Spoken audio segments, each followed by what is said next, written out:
আছে। গল্প গল্প আমি বলবো, কিন্তু কার গল্প বলবো জানো? বাঘের গল্প বলবো। বাঘ ভয় পাও? ভয় পাও? শোনো, বাঘের গল্প বলবো। একটা বাঘ একটা গাছের নিচে শুয়ে আছে, বুঝেছো? মন দিয়ে শুনবে কিন্তু।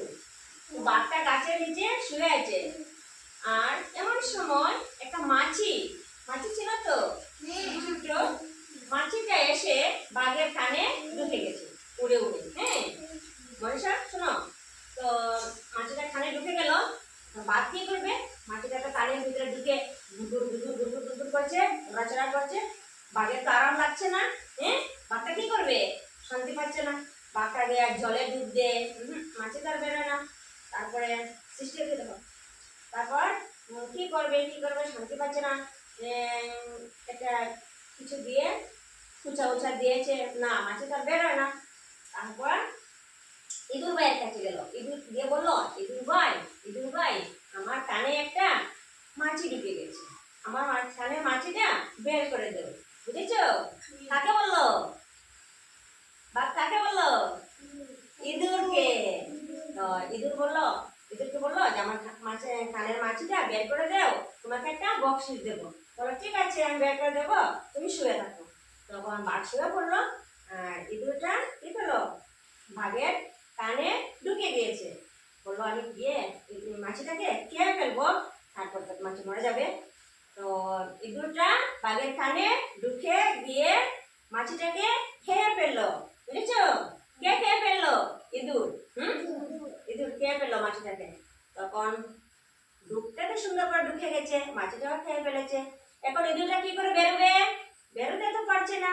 ইঁদুর তার বেরোতেই পারছে না। ওটা কি বেরোতে পারবে? ছোট জায়গা ঘুরতেও পারছে না। হ্যাঁ, তো বসো বসো বসো বসো সুন্দর করে বসো। তো এখন কি করবে? তো ইঁদুর বাঘের কানের ভিতরে নড়াচড়া করছে। বাঘ তো আরো অশান্তি পাচ্ছে। হ্যাঁ, বললো বাঘে বাঘ একটাকে খাবে, যন্ত্রণা উদ্ধার পেলাম না, আরেকটা গিয়ে যন্ত্রণা হয়ে গেল আমার। তো এখন গেল শিয়ালের কাছে।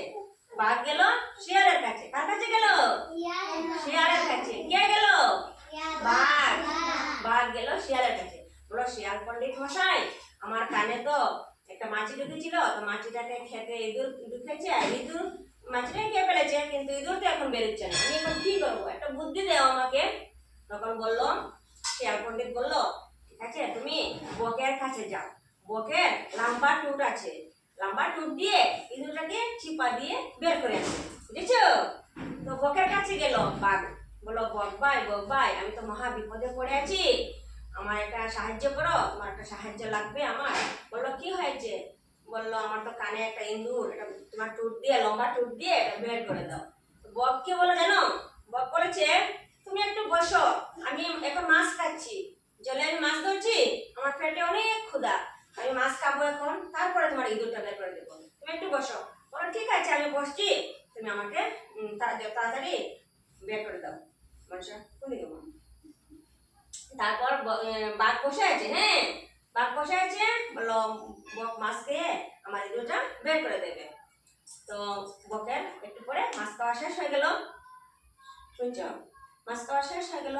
তারপর ইঁদুর বক বাঘের কানের কাছে আসলো, লম্বা টুট দিয়ে বের করে দিল ইঁদুরটাকে এনে। কি করলো?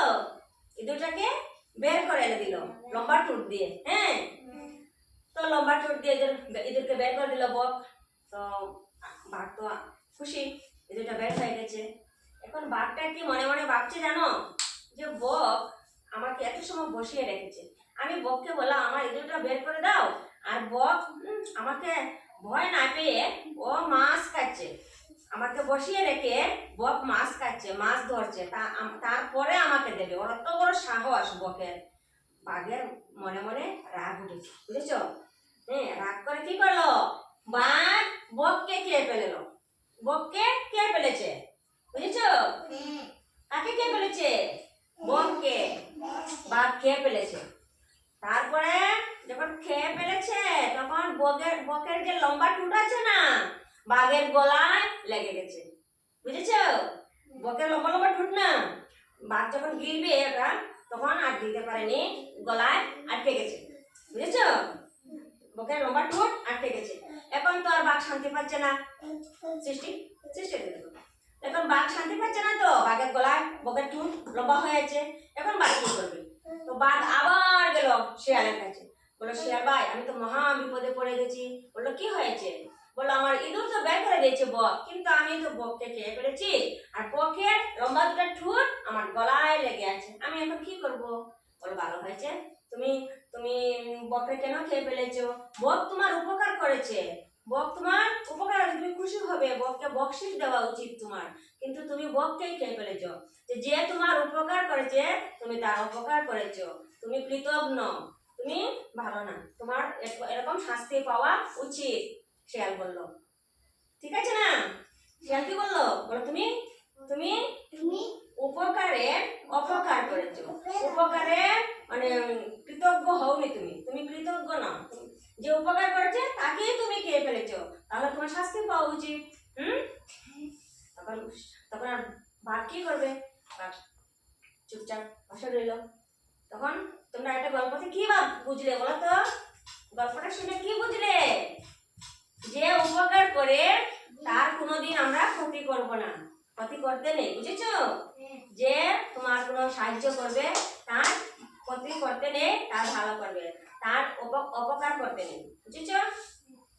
হাততালি।